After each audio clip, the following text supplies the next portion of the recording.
सुश्री सरोज पांडे।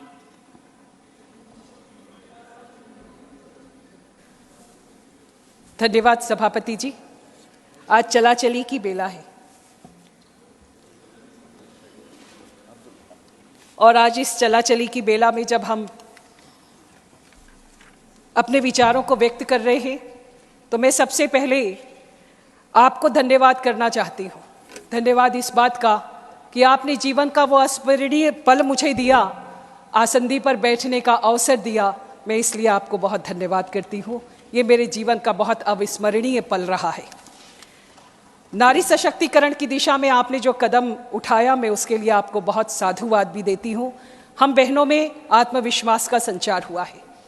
6 वर्षों में बहुत कुछ सीखा और बहुत सी सुखद स्मृतियाँ लेकर हम यहाँ से जा रहे हैं। इस चला चली की बेला में मैं अपने प्रधानमंत्री माननीय नरेंद्र मोदी जी को धन्यवाद देती हूँ।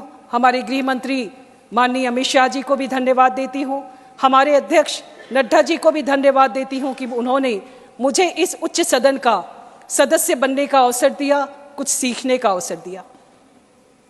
ये सदन बहुत से विषयों का साक्षी रहा है और अमृतकाल के इस स्वर्णिम सफर में मैं यहाँ पर उन पलों की साक्षी बन पाई। ये मेरे लिए सौभाग्य की बात है।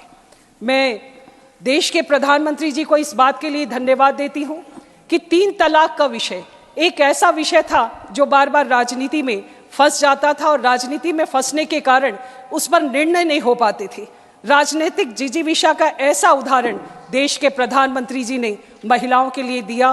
3 तलाक की मैं साक्षी हूँ और आज इस बात के लिए मैं अपने आप को गौरवान्वित भी महसूस करती हूँ।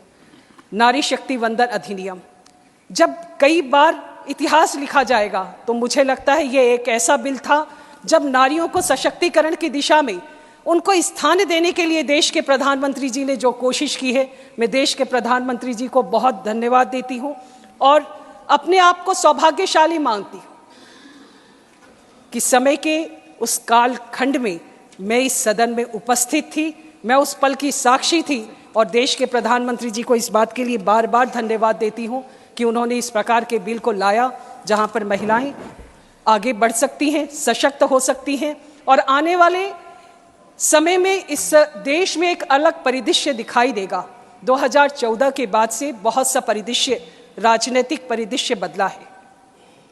ये कालखंड बहुत से ऐतिहासिक, बहुत सांस्कृतिक कालखंडों का समय रहा है जहाँ पर बहुत परिवर्तन हुए हैं और इन परिवर्तनों में मुझे भी भागीदारी करने का अवसर मिला।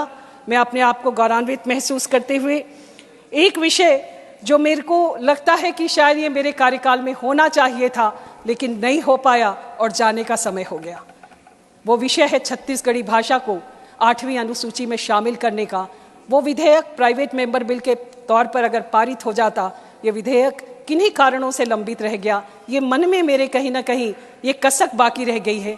लेकिन मैं आज अपने शीर्ष नेतृत्व को धन्यवाद देते हुए अपनी बात को समाप्त करती हूँ और आपको भी साधुवाद देती हूँ और सुखद स्मृतियों के साथ मैं अपने सभी जो इस सदन में मेरे सभी सहयोगी हैं, बहुत से नए दोस्त भी मिले जिनके साथ में विचारों का आदान प्रदान होता है। बहुत सी ऐसी यादें रही मेरे अपने साथियों के साथ की जिनसे हमने बहुत कुछ सीखा है और बहुत सारी ऐसी परिदृश्य उपस्थित हुए जो नहीं होने चाहिए थे। मैं कामना करती हूँ कि जो लंबित विधेयक है वो पारित हो जाए और जो दृश्य यहाँ पर नहीं होने चाहिए वो ऐसी कामना है कि वो ना उपस्थित हो। इन्हीं शब्दों के साथ धन्यवाद।